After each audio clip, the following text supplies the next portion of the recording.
Previously, in the Count of Monte Cristo, Chapter 91, Mother and Son, Albert prepares to leave France, urged by his seconds who fear his reputation will suffer if he stays.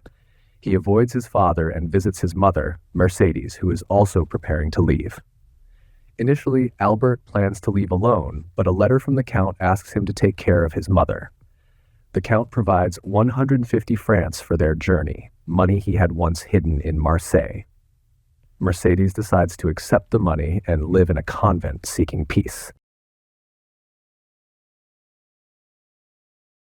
Chapter 92. The Suicide. Meanwhile, Monte Cristo had also returned to town with Emmanuel and Maximilien. Their return was cheerful. Emmanuel did not conceal his joy at the peaceful termination of the affair, and was loud in his expressions of delight. Morrel, in a corner of the carriage, allowed his brother-in-law's gaiety to expend itself in words, while he felt equal inward joy, which, however, betrayed itself only in his countenance. At the Barrière du Trône they met Bertuccio, who was waiting there, motionless as a sentinel at his post. Monte Cristo put his head out of the window, exchanged a few words with him in a low tone, and the steward disappeared. "Count," said Emmanuel, when they were at the end of the Place Royale, "put me down at my door, that my wife may not have a single moment of needless anxiety on my account or yours. If it were not ridiculous to make a display of our triumph, I would invite the Count to our house. Besides that, he doubtless has some trembling heart to comfort. So we will take leave of our friend and let him hasten home." "Stop a moment," said Monte Cristo. "Do not let me lose both my companions. Return, Emmanuel, to your charming wife, and present my best compliments to her. And do you, Morrel, accompany me to the Champs-Élysées?" "Willingly," said Maximilien, "particularly as I have business in that quarter." "Shall we wait breakfast for you?" asked Emmanuel. "No," replied the young man. The door was closed and the carriage proceeded. "See what good fortune I brought you," said Morrel, when he was alone with the Count. "Have you not thought so?" "Yes," said Monte Cristo. "For that reason I wished to keep you near me." "It is miraculous," continued Morrel, answering his own thoughts. "What?" said Monte Cristo. "What has just happened?" "Yes," said the Count. "You are right, it is miraculous." "For Albert is brave," resumed Morrel. "Very brave," said Monte Cristo. "I have seen him sleep with a sword suspended over his head." "And I know he has fought 2 duels," said Morrel. "How can you reconcile that with his conduct this morning?" "All allowing to your influence," replied Monte Cristo, smiling. "It is well for Albert he is not in the army," said Morrel. "Why?" "An apology on the ground?" said the young captain, shaking his head. "Come," said the Count mildly, "do not entertain the prejudices of ordinary men. Acknowledge that if Albert is brave, he cannot be a coward. He must then have had some reason for acting as he did this morning, and confess that his conduct is more heroic than otherwise."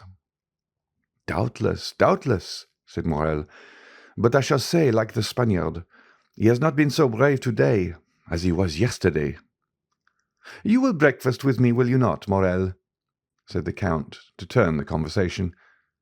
"No, I must leave you at 10 o'clock." "Your engagement was for breakfast, then?" said the Count. Morrel smiled and shook his head. "Still, you must breakfast somewhere." "But if I am not hungry?" said the young man. "Oh," said the Count, "I only know 2 things which destroy the appetite. Grief, and as I am happy to see you are very cheerful, it is not that, and love. Now, after what you told me this morning of your heart, I may believe." "Well, Count," replied Morrel gaily, "I will not dispute it." "But you will not make me your confidant, Maximilien," said the Count, in a tone which showed how gladly he would have been admitted to the secret. "I showed you this morning that I had a heart, did I not, Count?" Monte Cristo only answered by extending his hand to the young man. "Well," continued the latter, "since that art is no longer with you in the Bois de Vincennes, it is elsewhere, and I must go and find it." "Go," said the Count deliberately. "Go, dear friend, but promise me, if you meet with any obstacle, to remember that I have some power in this world, and that I am happy to use that power in the behalf of those I love, and that I love you, Morel." "I will remember it," said the young man, "as selfish children recollect their parents when they want their aid. When I need your assistance, and the moment arrives, I will come to you, Count." "Well, I rely upon your promise. Good-bye, then." "Good-bye, till we meet again." They had arrived in the Champs-Élysées. Monte Cristo opened the carriage door. Morel sprang out on the pavement. Bertuccio was waiting on the steps. Morel disappeared down the Avenue de Marigny, and Monte Cristo hastened to join Bertuccio. "Well?" asked he. "She is going to leave her house," said the steward. "And her son?" "Florentin, his valet, thinks he is going to do the same." "Come this way." Monte Cristo took Bertuccio into his study, wrote the letter we have seen, and gave it to the steward. "Go," said he quickly. "But first, let Haydée be informed that I have returned." "Here I am," said the young girl, who at the sound of the carriage had run down the stairs, and whose face was radiant with joy at seeing the Count return safely. Bertuccio left. Every transport of a daughter finding a father, all the delight of a mistress seeing an adored lover, were felt by Haydée during the first moments of this meeting, which she had so eagerly expected. Doubtless, although less evident, Monte Cristo's joy was not less intense. Joy to hearts which have suffered long is like the dew on the ground after a long drought.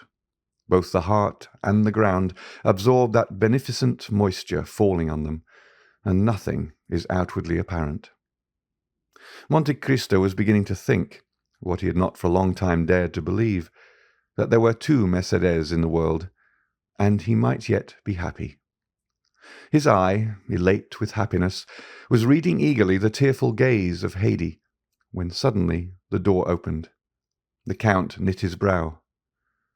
"Monsieur de Morcerf," said Baptistin, as if that name sufficed for his excuse.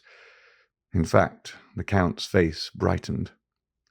"Which?" asked he. "The Viscount or the Count?" "The Count."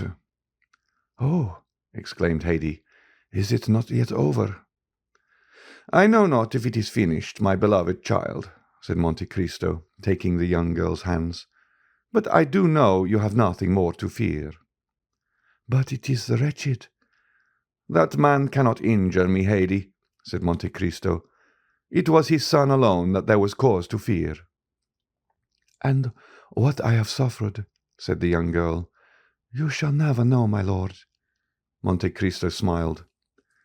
"By my father's tomb," said he, extending his hand over the head of the young girl, "I swear to you, Haydée, that if any misfortune happens, it will not be to me." "I believe you, my lord, as implicitly as if God had spoken to me," said the young girl, presenting her forehead to him. Monte Cristo pressed on that pure, beautiful forehead a kiss which made two hearts throb at once, the one violently, the other heavily. "Oh," murmured the Count, "shall I then be permitted to love again?" "Ask Monsieur de Morcerf into the drawing-room," said he to Baptistin, while he led the beautiful Greek girl to a private staircase. We must explain this visit, which, although expected by Monte Cristo, is unexpected to our readers. While Mercédès, as we have said, was making a similar inventory of her property to Albert's, while she was arranging her jewels, shutting her drawers, collecting her keys, to leave everything in perfect order, she did not perceive a pale and sinister face at a glass door which threw light into the passage from which everything could be both seen and heard. He who was thus looking, without being heard or seen, probably heard and saw all that passed in Madame de Morcerf's apartments.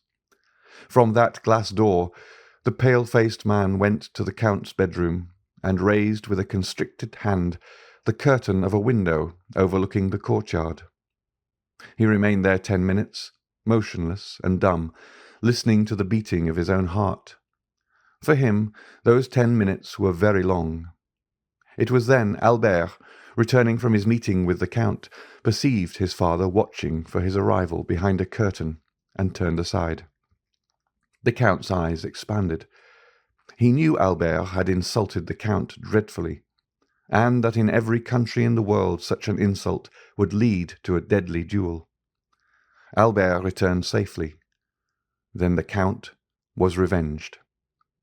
An indescribable ray of joy illumined that wretched countenance like the last ray of the sun before it disappears behind the clouds which bear the aspect, not of a downy couch, but of a tomb.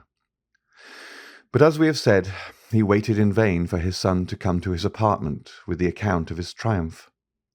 He easily understood why his son did not come to see him before he went to avenge his father's honour, but when that was done, why did not his son come and throw himself into his arms? It was then, when the Count could not see Albert, that he sent for his servant, who knew was authorized not to conceal anything from him. 10 minutes afterwards, General Morcerf was seen on the steps in a black coat with a military collar, black pantaloons and black gloves. He had apparently given previous orders, for as he reached the bottom step, his carriage came from the coach-house ready for him. The valet threw into the carriage his military cloak, in which 2 swords were wrapped, and shutting the door, he took his seat by the side of the coachman. The coachman stooped down for his orders. "To the Champs-Élysées," said the general.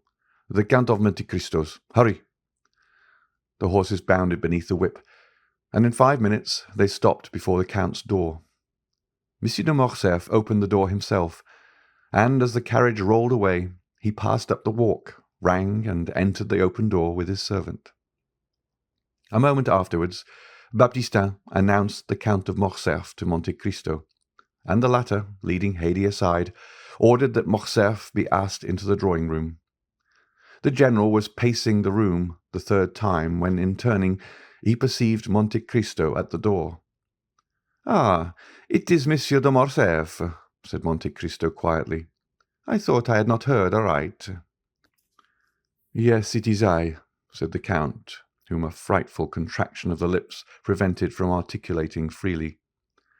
"May I know the cause which procures me the pleasure of seeing Monsieur de Morcerf so early?" "Had you not a meeting with my son this morning?" asked the general. "I had," replied the Count. "And I know my son had good reasons to wish to fight with you, and to endeavour to kill you." "Yes, sir, he had very good ones, but you see that in spite of them he has not killed me and did not even fight." "Yet he considered you the cause of his father's dishonour, the cause of the fearful ruin which has fallen on my house." "It is true, sir," said Monte Cristo with his dreadful calmness. "A secondary cause, but not the principal." "Doubtless you made, then, some apology or explanation." "I explained nothing, and it is he who apologized to me." "But to what do you attribute this conduct?" "To the conviction, probably, that there was one more guilty than I." "And who was that?" "His father." "That may be," said the Count, turning pale, "but you know the guilty do not like to find themselves convicted." "I know it, and I expected this result." "You expected my son would be a coward?" cried the Count. "Monsieur Albert de Morcerf is no coward," said Monte Cristo. "A man who holds a sword in his hand, and sees a mortal enemy within reach of that sword, and does not fight, is a coward. Why is he not here, that I may tell him so?" "Sir," replied Monte Cristo coldly, "I did not expect that you had come here to relate to me your little family affairs. Go and tell Monsieur Albert that, and he may know what to answer you." "Oh, no, no," said the general, smiling faintly. I did not come for that purpose. You are right. I came to tell you that I also look upon you as my enemy. I came to tell you that I hate you instinctively, that it seemed as if I had always known you and always hated you. And in short, since the young people of the present day will not fight, it remains for us to do so. Do you think so, sir? Certainly. And when I told you I had foreseen the result, it is the honor of your visit I alluded to. So much the better. Are you prepared? Yes, sir. You know that we shall fight till one of us is dead, said the general, whose teeth were clenched with rage. Until one of us dies, repeated Monte Cristo, moving his head slightly up and down. Let us start, then. We need no witnesses. Very true, said Monte Cristo. It is unnecessary. We know each other so well. On the contrary, said the Count, we know so little of each other. Indeed, said Monte Cristo, with the same indomitable coolness. Let us see. Are you not the soldier Fernand, who deserted on the eve of the Battle of Waterloo? Are you not the Lieutenant Fernand, who served as guide and spy to the French army in Spain? Are you not the Captain Fernand, who betrayed, sold, and murdered his benefactor Ali? And have not all these Fernands united made Lieutenant General, the Count of Morcerf, peer of France? Oh, cried the general, as if branded with a hot iron, wretch! To reproach me with my shame when about, perhaps, to kill me. No, I did not say I was a stranger to you. I know well, demon, that you have penetrated into the darkness of the past, and that you have read by the light of what torch I know not every page of my life. But perhaps I may be more honourable in my shame than you under your pompous coverings. No, I am aware you know me, but I know you only as an adventurer sewn up in gold and jewellery. You call yourself in Paris the Count of Monte Cristo, in Italy Sinbad the Sailor, in Malta I forget what, but it is your real name I want to know, in the midst of your 100 names, that I may pronounce it when we meet to fight, at the moment when I plunge my sword through your heart. The Count of Monte Cristo turned dreadfully pale. His eyes seemed to burn with a devouring fire. He leapt towards the dressing-room near his bedroom, and in less than a moment, tearing off his cravat, his coat and waistcoat, he put on a sailor's jacket and hat, from beneath which rolled his long black hair. He returned thus, formidable and implacable, advancing with his arms crossed on his breast towards the general, who could not understand why he had disappeared, but who, on seeing him again, and feeling his teeth chatter and his legs sink under him, drew back and only stopped when he found a table to support his clenched hand. Fernand, cried he, of my 100 names, I need only tell you one to overwhelm you. But you guess it now, do you not? Or rather, you remember it, for notwithstanding all my sorrows and my tortures, I show you today a face which the happiness of revenge makes young again, a face you must often have seen in your dreams, since your marriage with Mercédès, my betrothed. The general, with his head thrown back, hands extended, gaze fixed, looked silently at this dreadful apparition.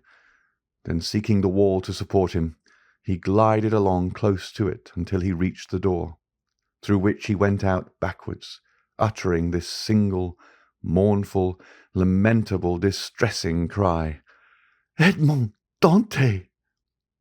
Then, with sighs which were unlike any human sound, he dragged himself to the door, reeled across the courtyard, and falling into the arms of his valet, he said in a voice scarcely intelligible, "Home!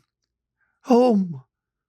The fresh air, and the shame he felt at having exposed himself before his servants, partly recalled his senses. But the ride was short, and as he drew near his house all his wretchedness revived. He stopped at a short distance from the house and alighted. The door was wide open. A hackney coach was standing in the middle of the yard, a strange sight before so noble a mansion. The Count looked at it with terror, but without daring to inquire its meaning, he rushed towards his apartment. Two persons were coming down the stairs. He had only time to creep into an alcove to avoid them. It was Mercédès leaning on her son's arm and leaving the house. They passed close by the unhappy being, who, concealed behind the damask curtain, almost felt Mercédès' dress brush past him, and his son's warm breath pronouncing these words, "Courage, mother.